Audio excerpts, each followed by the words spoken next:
मुंबई के रहने वाली श्रद्धा हत्याकांड को लेकर कुछ खास बातचीत करने के लिए आए हैं। मुंबई में एक श्रद्धा नाम की लड़की रह रही थी। श्रद्धा जर्नलिस्ट बनने का ख्वाब लेकर चल रहा था। श्रद्धा के पिता को जब श्रद्धा ने यह बात बताई कि मुझे जर्नलिस्ट बनना है, तो उनके पिता ने उनको जर्नलिस्ट से जुड़े हुए शिक्षा देने के लिए तैयार हुआ। श्रद्धा काफी जोर शोर से तैयारी कर रही थी जर्नलिस्ट बनने के लिए। 26 साल के श्रद्धा मुंबई के एक मल्टीनेशनल कंपनी में कॉल सेंटर में काम करना शुरू करते हैं। इसके बाद कॉल सेंटर में काम करने के दौरान आफ्ताब नाम के एक युवक के साथ मुलाकात होते हैं। आफ्ताब नाम के युवक के साथ मुलाकात के साथ साथ दोस्ती भी बनते हैं और धीरे धीरे मामला एक दूसरे को पसंद करने लगते हैं। श्रद्धा और आफ्ताब के बीच प्रेम प्रसंग कहानी शुरू हो जाती है। दोनों की मोहब्बत से भरी हुई जो प्रेम प्रसंग की कहानी आगे बढ़ते हैं, तो श्रद्धा के परिवार को पता चलते हैं कि आफ्ताब नाम के एक युवक के साथ मेरी बेटी श्रद्धा जो है मोहब्बत कर रही है। उसके बाद श्रद्धा के पिता इस रिश्ता से आफ्ताब को देखने के बाद आफ्ताब के व्यवहार, आफ्ताब के चलने फिरने का अंदाज देखकर श्रद्धा के पिता आफ्ताब से ऐतराज करने लगते हैं। अपनी बेटी श्रद्धा को वो सचेतन करना शुरू कर देते हैं, उनको समझाना शुरू कर देते हैं कि आफ्ताब के साथ जो तुम दोस्ती बनाए हो, ये लड़का मुझे सही नहीं लग रहा, इससे दूरी बनाओ। श्रद्धा के पिता श्रद्धा को कहते हैं, इस बीच में कई मर्तबा बाप और बेटी के बीच में तनाव भी पैदा होते हैं।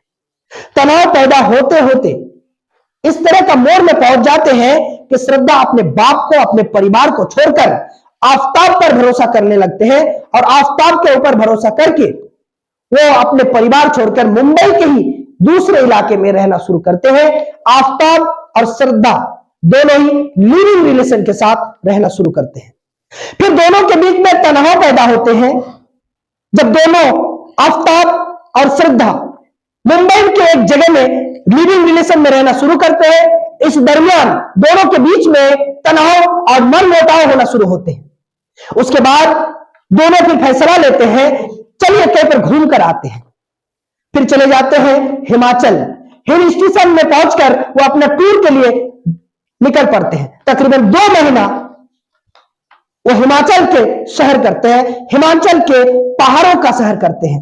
और इस बीच में कई तस्वीरें आप अगर देखेंगे तो श्रद्धा के नाम से उनके अकाउंट में, ट्विटर अकाउंट में, और श्रद्धा के बॉयफ्रेंड आफ्ताब के फेसबुक अकाउंट में, दोनों के फेसबुक अकाउंट में तरह तरह के फोटो जो है, तरह तरह के फोटो अपलोडेड है। हिमाचल के टूर के दौरान दिल्ली के छतरपुर इलाके के एक युवक के साथ उन लोगों का दोस्ती होते हैं। तो हिमाचल से सीधा दिल्ली में आकर ये लोग शिफ्ट हो जाते हैं, शिफ्ट होकर रहने लगते हैं। दिल्ली में रहने के दौरान भी इन लोगों के बीच में छोटे छोटे बातों के साथ झगड़ा होना शुरू हो जाते हैं।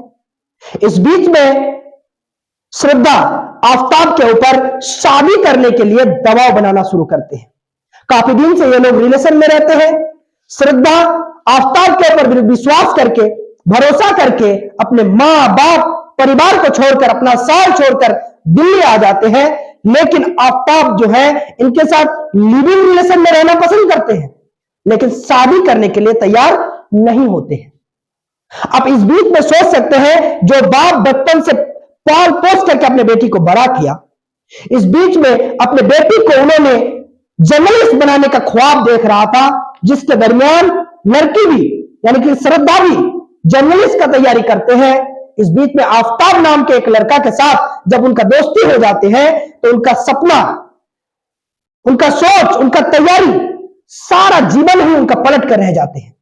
इसके बाद ये सिर्फ आफ्ताब को शादी करने के लिए दबाव बनाते हैं कि तुम मुझे शादी कर लो। इसी बात पर आफ्ताब और श्रद्धा के बीच में झगड़ा बढ़ते हैं। 8 मई को यानी कि गुज़श्ता 8 मई 2022 को रात के तकरीबन 2 बजे के करीब ये लोग झगड़ा करते हैं। श्रद्धा कहती है कि तुम मुझसे शादी करो, इसी बीच में आफताब और श्रद्धा के बीच में झगड़ा होना शुरू होते हैं। फिर आफताब उनके आवाज को बंद करने के लिए श्रद्धा के मुंह में हाथ रखते हैं और पूरा जोर से दबाना शुरू करते हैं। इस बीच में श्रद्धा मर जाती है और इतना जोर से दबाते हैं तो श्रद्धा के दम निकल जाते हैं। फिर श्रद्धा मर जाती है। मरने के बाद आफताब डर जाते हैं कि अब हम क्या करें। आफताब और श्रद्धा दिल्ली के छतरपुर इलाके के B93 फ्लैट में रह रहे थे लोग। जब श्रद्धा रात को झगड़ा के दौरान उनके मुंह दबाने के कारण आफताब के हाथों श्रद्धा की मौत हो जाती है।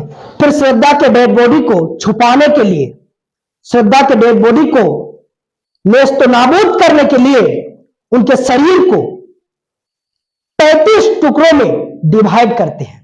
आफताब एक शेफ का काम करता था, यानी कि होटल लाइन का काम उनको आता था।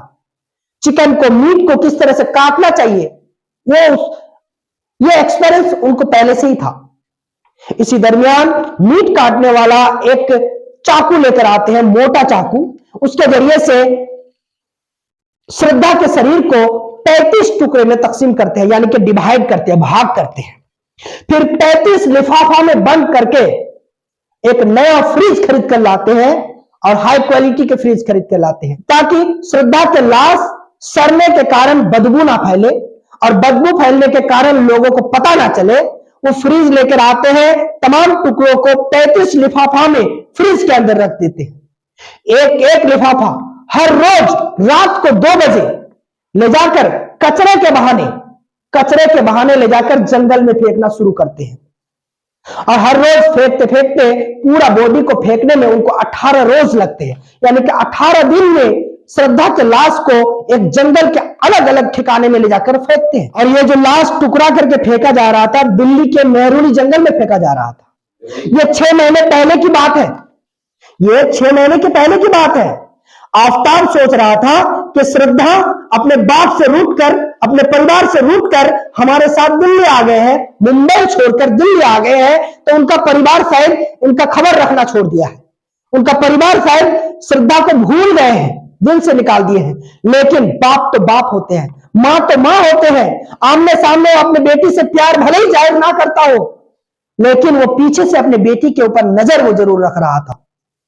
फिर श्रद्धा के पिता हर रोज, हर हफ्ते अपने बेटी को फेसबुक में और अपने बेटी के इंस्टाग्राम में उनको देखते रहते थे कि मेरा बेटी आज कौन सा ट्वीट किया है या फिर कौन सा फोटो अपलोड किया है। कुछ दिन आफताब उनके फेसबुक और इंस्टाग्राम भी इस्तेमाल करते हैं, लेकिन 2 महीने से, तकरीबन 2 महीने से श्रद्धा के ट्विटर, श्रद्धा के फेसबुक और इंस्टाग्राम में नया फोटो अपलोड होना बंद हो जाते हैं। इस बीच में श्रद्धा के परिवार को शक होना शुरू होते हैं कि मेरी बेटी हर रोज नई नई फोटो अपलोड करते थे, नए नए ट्वीट करते थे, नए नए तरह के अपडेट देते थे। 2 महीने से आखिर मेरी बेटी के कोई भी फेसबुक या इंस्टाग्राम नहीं चल रहा है, इंस्टाग्राम के पोस्ट नहीं दिख रहा है। बाप को शक होते हैं। फिर श्रद्धा के नंबर से कांटेक्ट करते हैं, आफताब के नंबर से भी कांटेक्ट करने का कोशिश करते हैं जरिया लगा के, दोनों ही स्विच ऑफ होते हैं। उसके बाद श्रद्धा के पिता को शक होते हैं कि शायद मेरी बेटी अब दुनिया में नहीं है। उसके बाद श्रद्धा के पिता अपने मुंबई के स्थानीय थाने में अपने बेटी का गुमशुदगी का FIR दर्ज कर देते हैं। फिर श्रद्धा के पिता को स्थानीय पुलिस सलाह देते हैं कि आप जाकर दिल्ली पुलिस को भी सूचना दीजिए। उसके बाद श्रद्धा के पिता दिल्ली पहुंचते हैं, दिल्ली के मेहरौली पुलिस स्टेशन पहुंचते हैं। वहां आकर अपने बेटी के बारे गुमशुदगी का जानकारी देते हैं। फिर दिल्ली पुलिस एक्टिव होकर श्रद्धा की तलाश करना शुरू कर देते हैं। आफताब श्रद्धा को मारने का 6 महीना पूरा हो जाते हैं तो उनके दिल से डर हट जाते हैं, वो दहशत ही खत्म हो जाते हैं, वो नॉर्मल जिंदगी जीना शुरू कर देते हैं। उनको लगता है कि उनके परिवार के लोग श्रद्धा का तलाश करना बंद कर दिया है। लेकिन अचानक दिल्ली मेहरौली पुलिस आफताब के फ्लैट पे पहुंचते हैं। पहुंचने के बाद उससे पूछताछ करते हैं, आफताब को अरेस्ट करते हैं। उसके बाद तलाश शुरू करते हैं। कुछ देर के 3rd डिग्री टॉर्चर के बाद आफताब जो है अपना सच्चाई उगलना शुरू कर देते हैं। वो मान लेते हैं कि उन्होंने तकरीबन 6 महीने पहले 8 मई को श्रद्धा का हत्या कर चुके हैं। उसके बाद उनके बॉडी को 35 टुकड़े में डिवाइड करके मेहरौली जंगल के 8 स्थान में ले जाकर फेंका है। अब श्रद्धा आफ्ताब की कहानी अभी तक यहां तक है, हम आप लोगों के बीच में रखे हैं। कुछ मीडिया वाले इसे भी लव जिहाद के एंगल दे रहे हैं। कुछ देश के सियासतदान जो देश में हिंदू मुसलमान राइट फैलाने में पसंद करते हैं या फिर बहुसंख्यक राजनीति करने में पसंद करते हैं, वो लोग इस मुद्दे को भी आफ्ताब जबकि मुस्लिम नाम होने के कारण यह भी लव जिहाद के एंगल में मैटर को देखना चाहते हैं, जबकि सच्चाई बिल्कुल ऐसा नहीं है। आफ्ताब भले ही वो मुसलमान परिवार से जन्म लिया हो, अगर श्रद्धा के जगह अगर कोई आमना होती, अगर श्रद्धा के जगह कोई ऐसा होती, अगर श्रद्धा के जगह कोई तबक्सुर होती, उसके साथ भी वो वैसा ही वही सलूक करता जो श्रद्धा के साथ किया है। दरिंदा दरिंदा होता है, वो किसी धर्म के लिए नहीं होते हैं। ये बात हमारे न्यूज जनसब के पर्दे के जरिए से हम यही पड़ताल रखना चाहते हैं। नेक्स्ट एपिसोड में श्रद्धा आफ्ताब एपिसोड को हम दूसरे भाग में पेश करेंगे कि आगे की जानकारी क्या है। अभी तक के लिए जुर्री न्यूज NS ऐप के साथ हमारे चैनल को सब्सक्राइब कीजिए, फेसबुक में फॉलो एंड लाइक कीजिए, ताकि हम इसी तरह से मेहनत करके आप लोगों को खुलासा के तहत अपडेट देने में सक्षम हो सके। जय हिंद, जय भारत, जय संविधान। खुदा हाफिज, अस्सलाम वालेकुम।